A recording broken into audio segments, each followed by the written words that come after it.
इस red colour के subscribe button पर क्लिक करके चैनल को सब्सक्राइब कर लीजिए और बगल में दिए गए इस बेल आइकन को भी दबा दीजिए ताकि आपको हमारे हर नए वीडियोस के नोटिफिकेशंस मिलते रहे। तो चलिए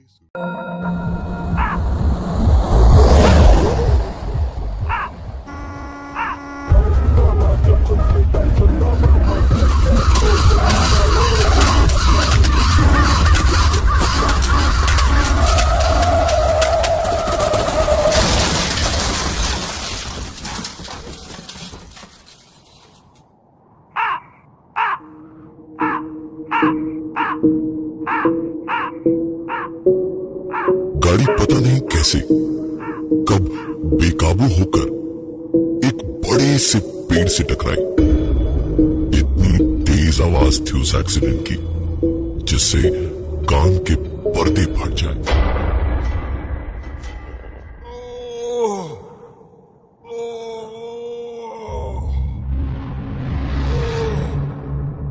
कौशिक चोट लगने से बेहोश हो गया था और रचित के पुकारने पर जब आंख खुली तो तकरीबन एक्सीडेंट हुए 2 घंटे बीत चुके थे।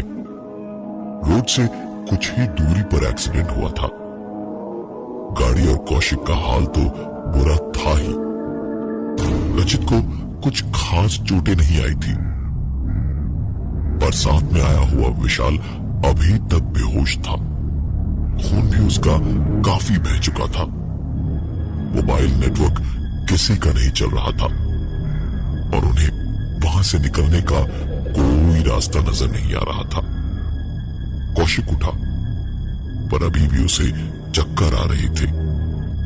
इतना दर्द था उसके पूरे बदन में कि उससे खड़ा नहीं हुआ जा रहा था। रचित को विशाल के पास वहीं छोड़कर किसी तरह लड़खड़ाता हुआ कौशिक रोड तक गया और देखा तो दूर दूर तक किसी तरफ से भी कोई भी गाड़ी आती दिखाई नहीं दे रही थी।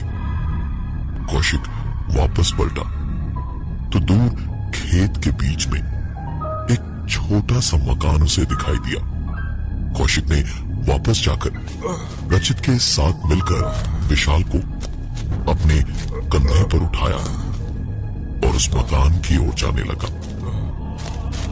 काफी दर्द था और चोटें भी लगी थी लेकिन दोस्त की जिंदगी खतरे में थी।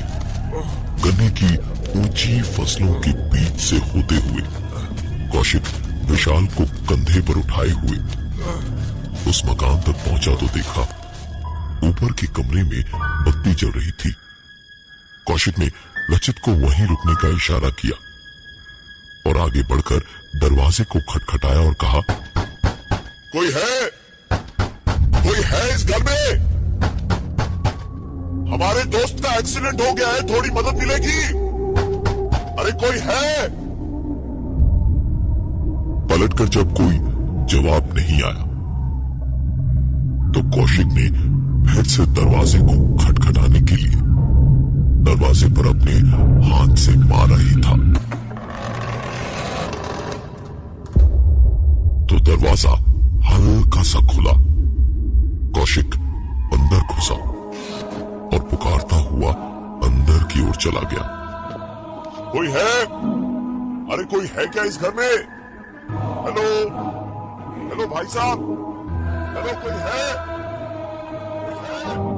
बाहर खड़े रचित ने सीढ़ियों की रेलिंग के सहारे विशाल को बिठाया और पसीना पोंछते हुए अपनी छोटी मोटी खरोंचों को देखने लगा। जब तकरीबन 10 मिनट के बाद उसे याद आया कि कौशिक को अंदर गए हुए बहुत वक्त हो गया है लेकिन न वो बाहर आया और न ही उसकी कोई आवाज सुनाई दे रही थी। रचित ने विशाल को पलट के देखा। उसकी सांसें चल तो रही थी पर गुजरते वक्त के साथ हालत उसकी बहुत खराब होती जा रही थी। रचित उस घर के अंदर इस बार कौशिक को पुकारता हुआ गया। कौशिक, कौशिक, कौशिक, कौशिक,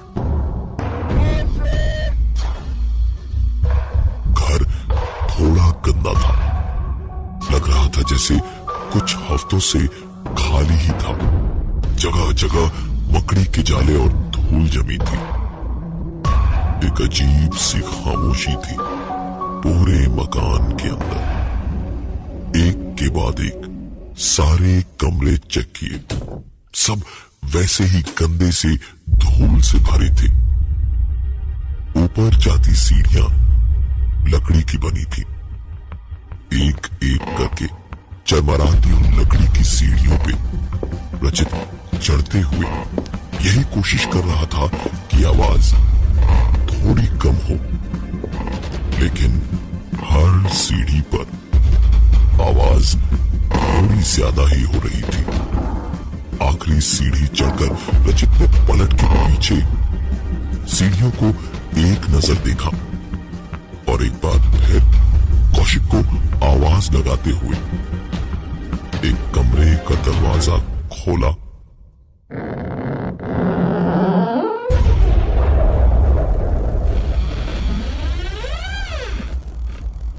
तो बगल वाले कमरे का दरवाजा भी उतना ही खुला। रचित पलटा और उसने जैसे ही उस दरवाजे की ओर देखा तो एक चेहरा अंदर से झांक कर तुरंत वापस कमरे के अंदर चला गया। कौशिक, कौशिक, कौशिक कौशिक की आवाजें लगाता हुआ रचित उस कमरे में घुसा और देखा कमरे में घना अंधेरा था। कुछ भी दिखाई नहीं दे रहा था। रचित ने जेब से मोबाइल की लाइट जलाकर देखने को अपना फोन निकाला ही था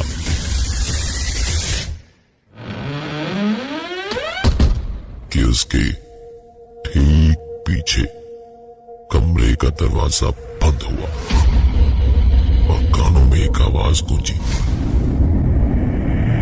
नहीं नहीं नहीं नहीं नहीं नहीं नहीं नहीं नहीं नहीं नहीं नहीं।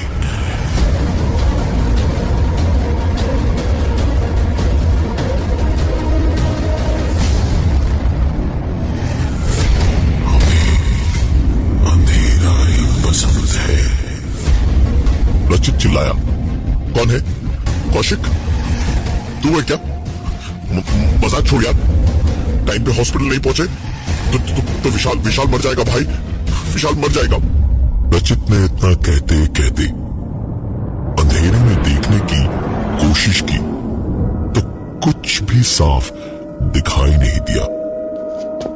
कुछ कदम दीवार पे स्विच ढूंढने आगे बढ़ाए तो किसी छोटी सी स्टूल जैसी चीज से उसका पैर टकराया और कुछ भारी भरकम गिरने की आवाज हुई।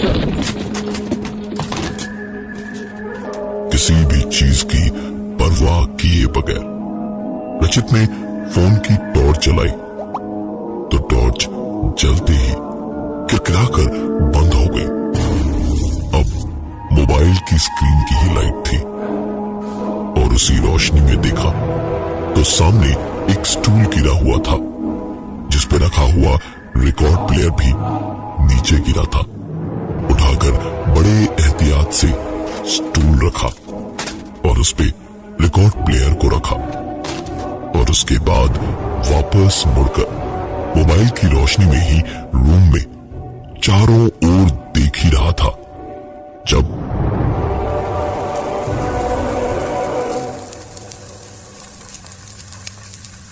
आवाज थी तो हल्की, लेकिन ऐसे सन्नाटे में रचित के बदन में दौड़ता हुआ खून उसे थमता हुआ महसूस हो रहा था।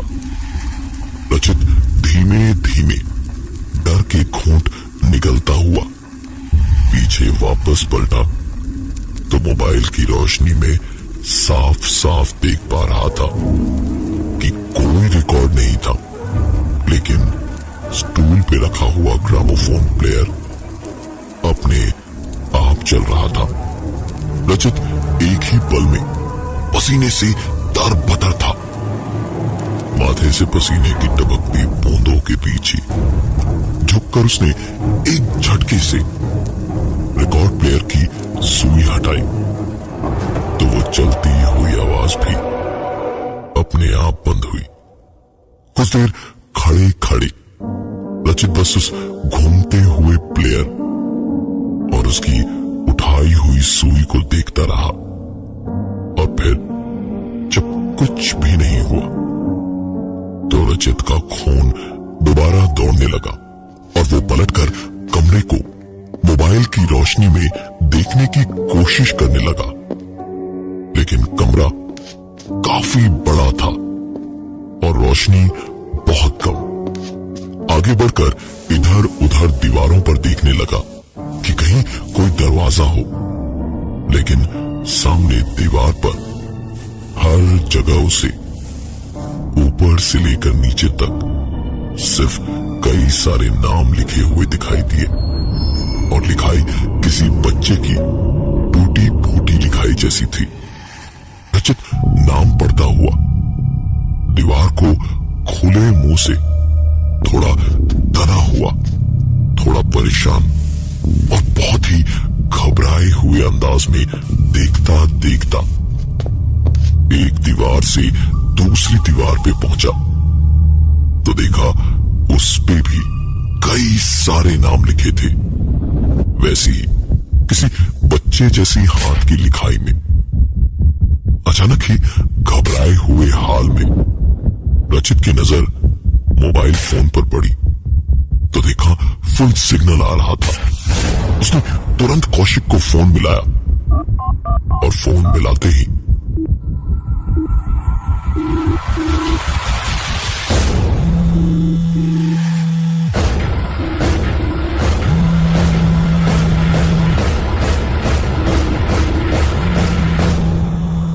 रचित को अपनी जिंदगी में इतना बड़ा झटका शायद ही कभी लगा हो। उस कमरे में भी एक फोन बज रहा था। पता नहीं क्या सोचा कि रचित ने फोन को काटा नहीं, फोन बजता जा रहा था और कमरे में ही दीवार में बनी अलमारी से फोन के वाइब्रेट करने की आवाज आ रही थी। रचित ने अलमारी खोली। एक झटके से अलमारी को खोलते ही जैसे कोई एक धक्के से रचित को फेंक कर भागा और खुद भी शायद उसी स्टूल से आगे टकरा के गिर गया।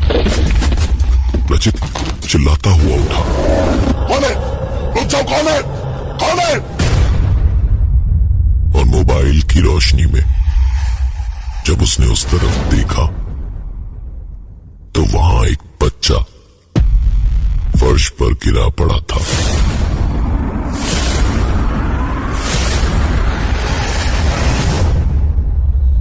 रचित के चेहरे पर अचानक ही डर की जगह फिक्र दिखाई दे रही थी। रचित तुरंत ही उस बच्चे को जगाने की कोशिश करने लगा, लेकिन वो बच्चा जागना तो दूर हिल भी नहीं रहा था। रचित ने उस बच्चे को जगा पाने की कोशिशों में ध्यान ही नहीं दिया कि कोई एक एक कदम फेंकता हुआ ठीक उसके पीछे आके कब खड़ा हुआ और बोला, अंकल रहने दो, मैं नहीं उठूंगा क्योंकि मैं तो मर चुका हूं ना। रचित तुरंत पलटा और डर, घबराहट, बेचैनी या खौफ कुछ भी महसूस कर पाए इससे पहले ही रचित बेहोश होकर वहीं गिर पड़ा। रचित एक ही पल में इतना डर गया था कि तुरंत ही बेहोश हो गया। पर एक ही बात उसके दिल में थी, जो मांगे दे दूं, बस मुझे कुछ ना हो। बेहोशी में रचित को अपना नाम धीमे धीमे सुनाई दे रहा था। उसका नाम कोई बहुत करीब से उसके कानों में पुकार रहा था, जैसे धीमे धीमे धीमे धीमे। रचित को पुकारती हुई आवाज साफ होती गई और आखिरकार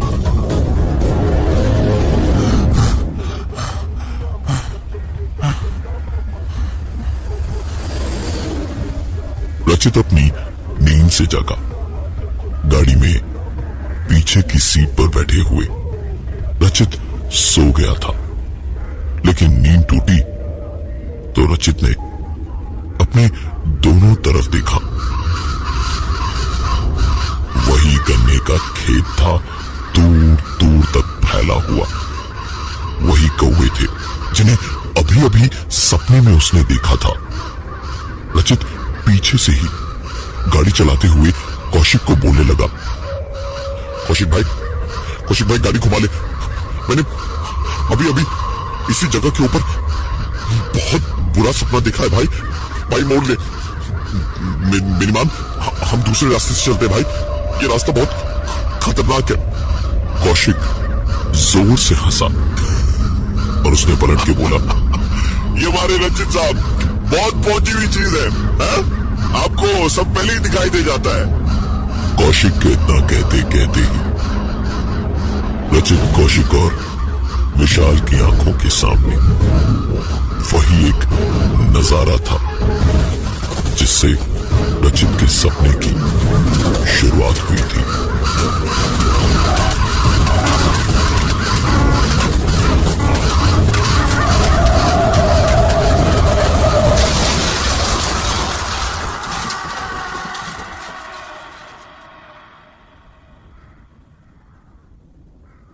कौशिक अपनी बात पूरी कर पाए उससे पहले ही गाड़ी का सचमुच एक्सीडेंट हुआ।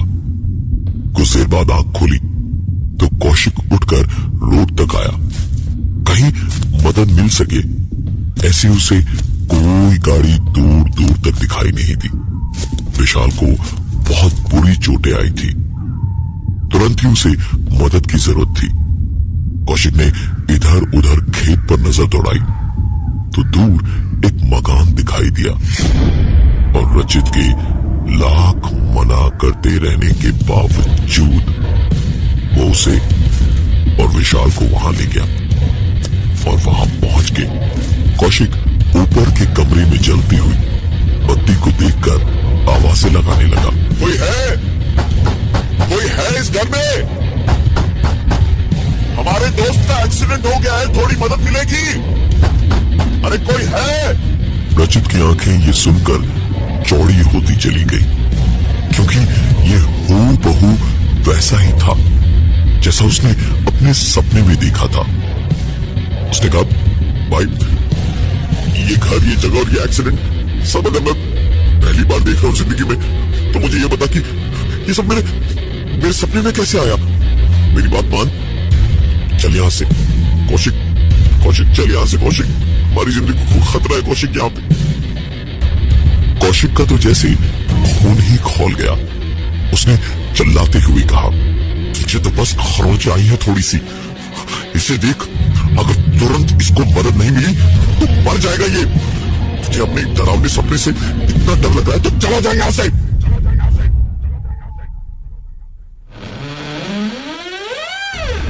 कौशिक ने रचित को विशाल के पास रहने का इशारा किया और अंदर उस घर में घुस गया। और पीछे रचित, उसने बेहोश विशाल को सीढ़ी पर लिटाया और चुपचाप किसी शरीफ बच्चे की तरह एक सीट में चलता गया। और कुछ देर के बाद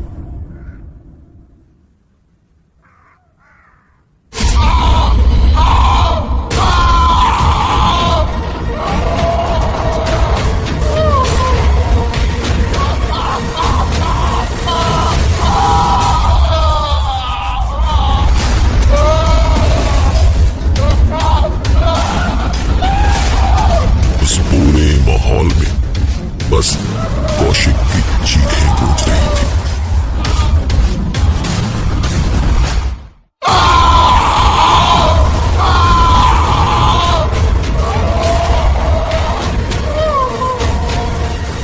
चीखें सुनकर विशाल की बेहोशी टूटी और कराहता हुआ इधर उधर देखता हुआ कौशिक और रचित को आवाजें देने लगा, कौशिक, रचित, कौशिक, रचित,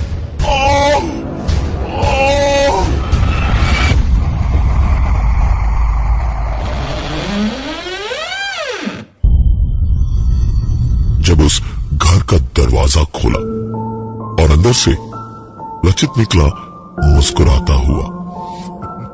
खून से सना उसका चेहरा, हाथों में खून लगा हुआ और पागलों की तरह मुस्कुराता हंसता हुआ विशाल के पास आकर बैठा और उसने कहा,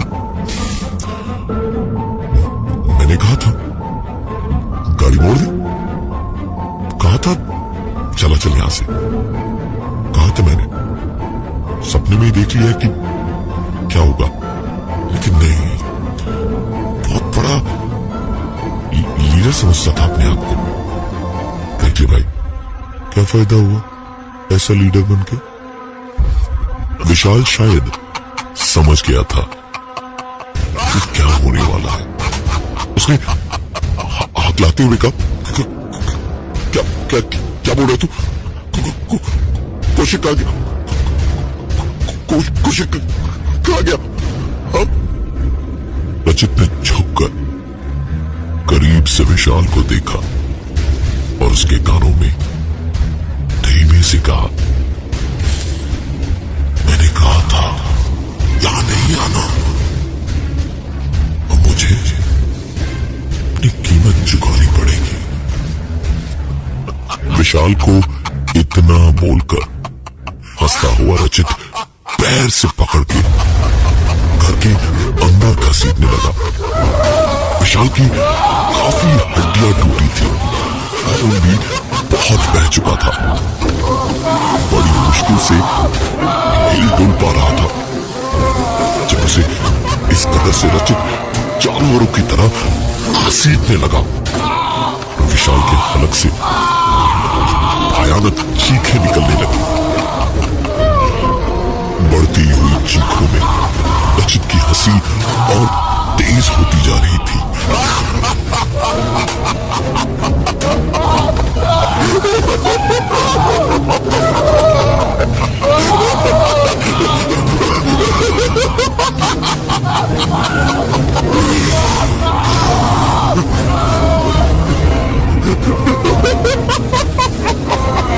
और आखिर में रचित ने विशाल को उठाकर उसी कमरे में बंद कर दिया जहां वो सपने में बेहोश हुआ था।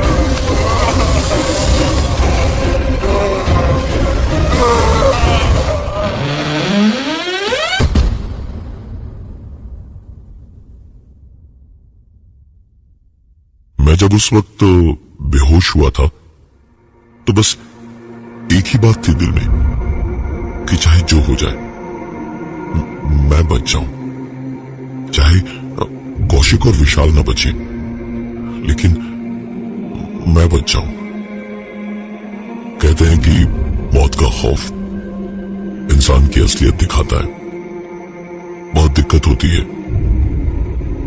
रोज रोज नई जगहों पर जाना पड़ता है। 4 नौकरियां 3 महीनों में बदल चुका हूं, अपना घर भी बदलते रहता हूं। पहले शुरू में थोड़ी दिक्कत होती थी, लेकिन अब नहीं, अब सब कुछ सीख गया हूं। अब तो नए दोस्तों से मिलते ही उन्हें मैं यहां ले आता हूं। मैंने जान बख्शने के बदले एक समझौता करवा लिया। इस घर में जब तक मैं लोग लाके देता रहूंगा, मुझे या मेरे आसपास किसी को कुछ नहीं होगा। लेकिन जिस दिन ये सिलसिला रुका, सब खत्म हो जाएगा। हर महीने कम से कम 4 लोग किसी भी तरह लाने पड़ते हैं मुझे। मेरा नाम रचित है। मैं आपसे